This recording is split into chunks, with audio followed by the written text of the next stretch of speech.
మహిళలకు సముచితమైన స్థానం ఇవ్వాలి అని కోరుకున్న వాళ్ళు చాలామంది ఉన్నా కొన్ని అనివార్య కారణాల వల్ల కానివ్వండి, కొన్ని సిచ్యువేషన్స్ వల్ల కానివ్వండి, కొంతవరకు మాత్రమే మహిళలను తీసుకెళ్ళగలిగి కొంతమేరకు మహిళలను దగ్గర కూడా తీసుకురాలని పరిస్థితులు చాలా కూడా కనిపించినాయి.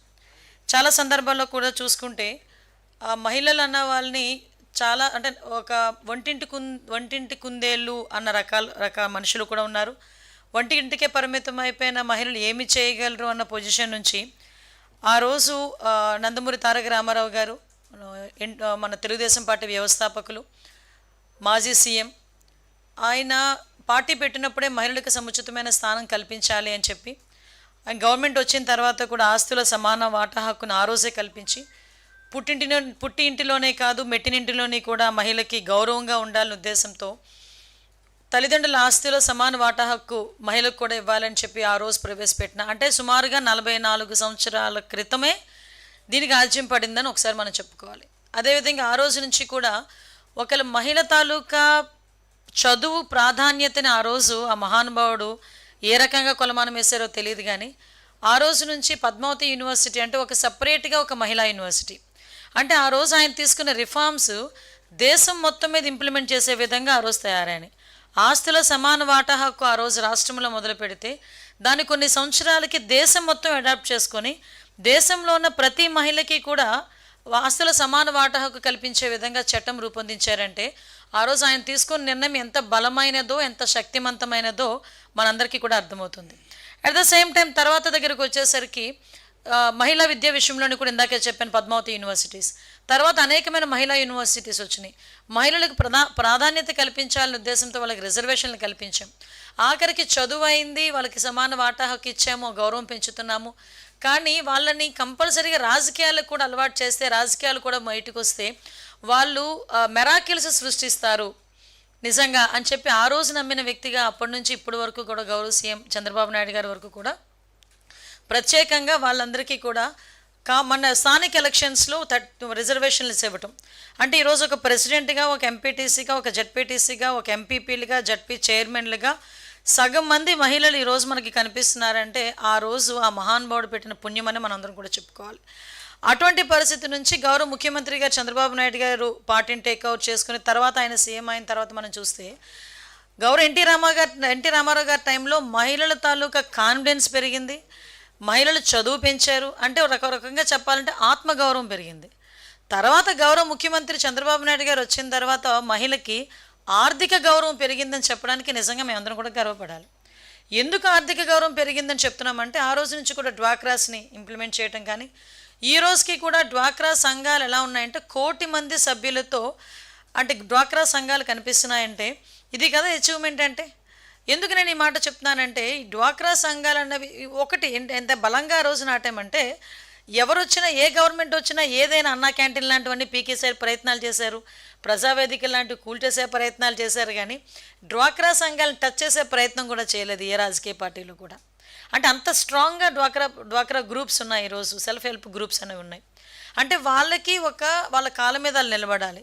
ఇంతకుముందు రోడ్డు మీదకి వచ్చి బ్యాంకులోకి వెళ్ళి బ్యాంకులో డబ్బులు ఎలా అయ్యాలో తీయాలో కూడా తెలియని మహిళ బ్యాంకుకి నువ్వెందుకులే అని చెప్పే మనిషి ఇంట్లోని భర్త ఈరోజు నువ్వు బ్యాంకుకి వెళ్ళి డ్వాక్రా రుణం ఇస్తున్నారంట, డ్వాక్రా రుణం కట్టాలంట, వెళ్ళి రా అని చెప్పుకునే పొజిషన్. అంటే ఈరోజు ఎంత ట్రాన్స్ఫర్మేషన్ ఒకసారి చూడాలి.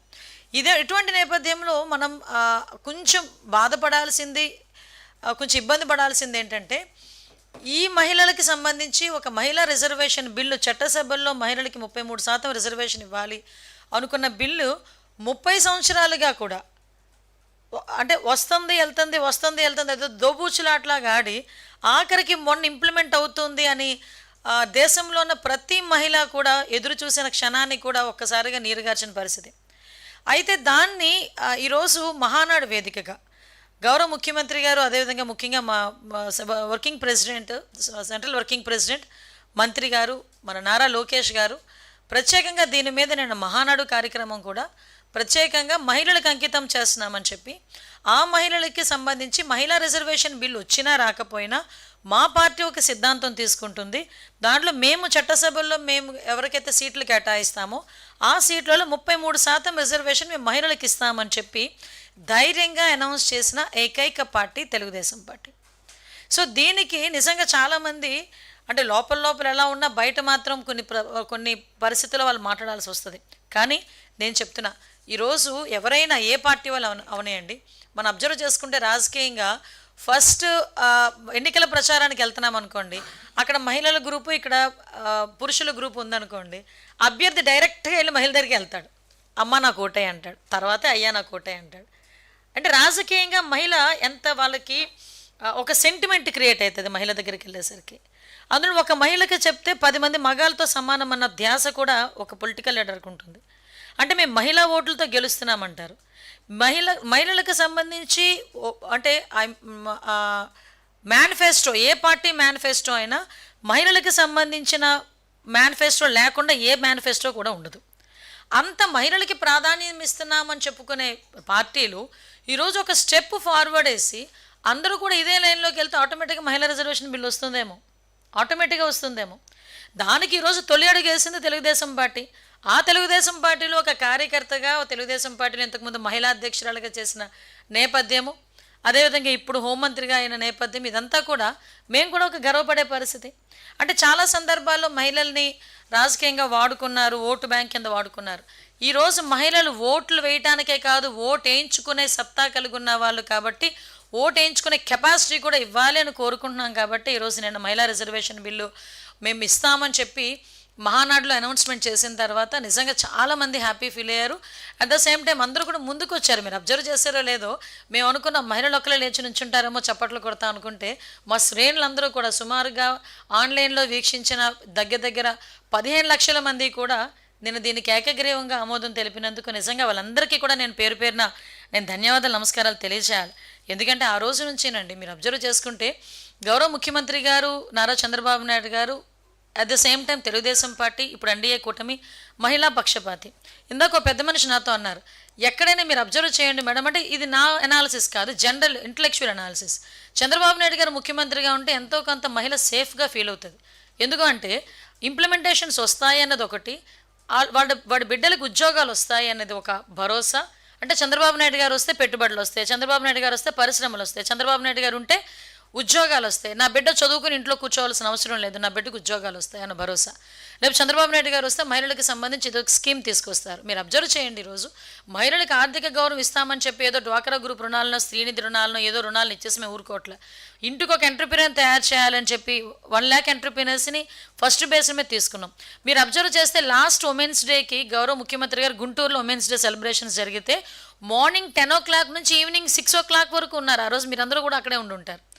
ఏ ముఖ్యమంత్రి అండి ఒక ఉమెన్స్ డేలో వచ్చామా, ఉమెన్స్కి పొగిడేమా, 4-5 పథకాలు ప్రవేశపెట్టేసామా, మధ్యాహ్నానికి వెళ్ళిపోయామా అనుకుంటారు. కానీ ఆ రోజు ఉమెన్ ఎంటర్ప్రీనర్స్ ఎవరెవరైతే ఉన్నారో వాళ్ళందరినీ పిలిపించుకొని వాళ్ళతో మాట్లాడి వాళ్ళ కష్టసుఖాలు తెలుసుకొని వాళ్ళకి ఇంకా ఎలాంటి ఇంటెన్సివ్స్ ఇవ్వాలని చెప్పి ఆలోచించుకొని బయటకు వచ్చిన వ్యక్తి. అదే ముఖ్యమంత్రి ఈరోజు ఒక ఎంఎస్ఎంఈ పార్క్స్ని కూడా ప్రత్యేకంగా ఒక ఇండస్ట్రియల్ పార్క్ని మహిళలకు అప్పచెప్పారంటే ఈరోజు మహిళల మీద మాకున్న చిత్తశుద్ధి ఏంటో మీకు అర్థమవుతుంది.